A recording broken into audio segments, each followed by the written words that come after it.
ওরা সরকারের বিরুদ্ধে, সরকারের পতন চায়, এটা এক টাইপের মব।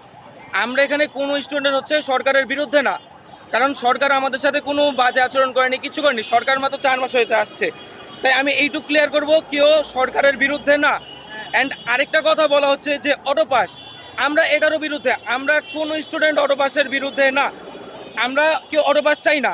আমরা এখন যে দাবিতে আসছি, আমরা চাই যে শিক্ষামন্ত্রী আমাদের দাবিগুলো যথাযথভাবে মেনে নেয়। আমাদের দাবি হয়েছে যে পদত্যাগ, এই পদত্যাগের পাশাপাশি যে আমাদের যে 3 দফা দাবি রয়েছে, উনি আমাদের দাবিগুলো মেনে নেয়। আমাদের প্রথম দাবিটা হচ্ছে যে সিকিউ অ্যান্ড এমসিকিউ মিলে একসাথে পাস। সেকেন্ড দাবি যে যারা পরীক্ষা দিতে পারেনি তাদের মধ্যে তাদের সবার পরীক্ষা নেওয়া হবে। ইতিমধ্যে উনি এই কথাটা বলেছে, যারা পরীক্ষা দিতে পারেনি তাদের পরীক্ষা নেবে। অ্যান্ড থার্ড দাবি যেটা ছিল যে পদার্থবিজ্ঞানে সায়েন্সের ফিজিক্স এক্সাম, তো উনি বলেছে যে যে দুটো কোশ্চেন ভুল হয়েছে সেই দুটো কোশ্চেনের পূর্ণ মার্ক দেওয়া হবে। এখন আমাদের কোশ্চেন হচ্ছে এটা কাদের পূর্ণ মার্ক দেওয়া হবে? যারা অবশ্যই টাচ করেছে। তো যারা টাচ করেনি তাদের কি হবে? তো এই বিষয়ে যথাযথভাবে একটা ওনার সলিউশন দিতে হবে। এবং গতকাল যাদের অ্যাকাউন্টিং পরীক্ষা হয়েছে সেখানে দেখা গেছে এই 6 এবং 7 নম্বর কোশ্চেনটা এই আমাদের এই অনার্সের 4th ইয়ার থেকে এসেছে। আমরা এইচএসসি শিক্ষার্থী, তো আমরা ইন্টারে আমরা একটা অনার্সের কোশ্চেন পেপারে কীভাবে পরীক্ষা দিব? সো তার এই বিষয়গুলো জিনিসটা দেখতে হবে। এবং উনি আমাদের বাবার সমতুল্য, তো ওনার এই জিনিসটা দেখতে হবে। উনি যে একটা সিগমা টাইপে আছে এখনও, এই সিগমা টাইপ থেকে বের হয়ে আসতে হবে। উনি শিক্ষার্থীদের পাশে দাঁড়াতে হবে।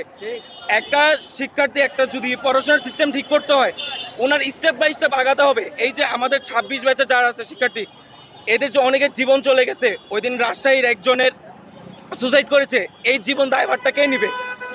উনি অবশ্যই সুসাইড করেছে মেন্টাল প্রেশার না পেরে, তো অবশ্যই ওনার এই দায়ভারগুলো নিতে হবে। ওই দিন আমাদের একজন কেন্দ্রের পরীক্ষায় 13 তারিখ জলাবদ্ধতায় 10 মিনিট লেট হয়েছে, পরীক্ষা দিতে গিয়েছে, ওনাকে পরীক্ষা কেন্দ্রে ঢুকতে দেয়নি। কেন? আমাদের কোশ্চেনটা কেন দেওয়া হবে না?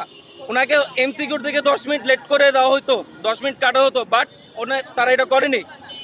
তাই ওনার শিক্ষা ব্যবস্থা ঠিক করতে হবে, ওনাদের কোশ্চেন প্যাটার্নটা ঠিক করতে হবে। আমরা কেউ বলতেছি না কোশ্চেন অনেক সহজ, কোশ্চেন অনেক কঠিন। কোশ্চেনটা স্ট্যান্ডার্ড করুক। আমরা শিক্ষার্থী যারা আমাদের আমরা যেন কোশ্চেনের অ্যান্সার করতে পারি, উনি সেভাবে কোশ্চেনটা করুক। এবং আমরা চাই উনি অ্যাজ এ শিক্ষামন্ত্রী আমাদের পাশে দাঁড়াক, আমাদের দাবিগুলো শুনুক। অ্যান্ড এখানে কিছু শিক্ষার্থীরা আছে যে যারা নানানভাবে ইন্ডিভিজুয়ালভাবে ব্রিফিং দিচ্ছে। তাই যারা ইন্ডিভিজুয়ালভাবে ব্রিফিং দিচ্ছে, যারা অটোপাস চায় বা সরকারের পতন চায়, আমরা এখান থেকে একদমই সহমত না এবং এই দায়ভার আমরা নিব না। আর আমাদের আজকের কর্মসূচি আমরা এখানে স্থগিত করতেছি, যেহেতু জলাবদ্ধতা, অনেকের পরীক্ষা হচ্ছে, তাই আমরা চাই না আমাদের জন্য সাধারণ জনগণের কোনো সৃষ্টি হোক। তো আমাদের বক্তব্যটা এখানে শেষ। আর লাস্ট শিক্ষামন্ত্রীকে আমরা একটা রিকোয়েস্ট করবো, আপনি আমাদের পাশে দাঁড়ান এবং আমাদের দাবিগুলো যথাযথভাবে আপনি মেনে নেন।